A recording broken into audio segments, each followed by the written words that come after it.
How you doing? This is Mario with Clean Cut Landscape, and we're in Old Metairie today, completing a complete landscape installation. I want you to take a look at what's going on here. First off, the front of this beautiful home had two large hollies that were blocking the entire front. So we removed the two Savannah hollies that were there, and you could really see the house much better, just cleaner. We removed all the other shrubbery that was in these beds.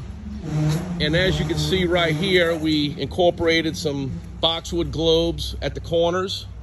We put some dwarf white pentas across the front. These are some nice pink drift roses. We also added some blue Victoria salvia. And then as we come around here, of course, we have the classic boxwood edge around the back, which really defines everything.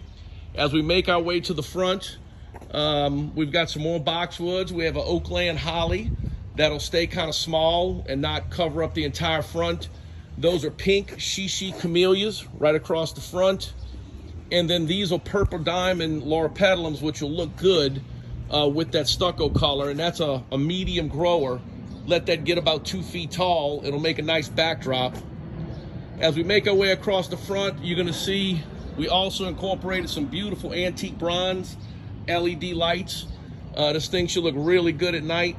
As we make our way to the left side, basically the same stuff, boxwood globe, which will make a nice accent at the entrance. We come around here, we've got some nice foxtail fern. When you're doing a landscape installation, you have to consider sunlight.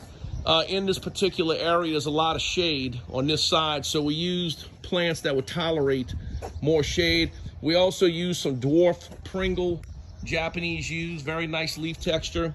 And then of course here at the very end, we did some blue agapanthus lily of the Nile.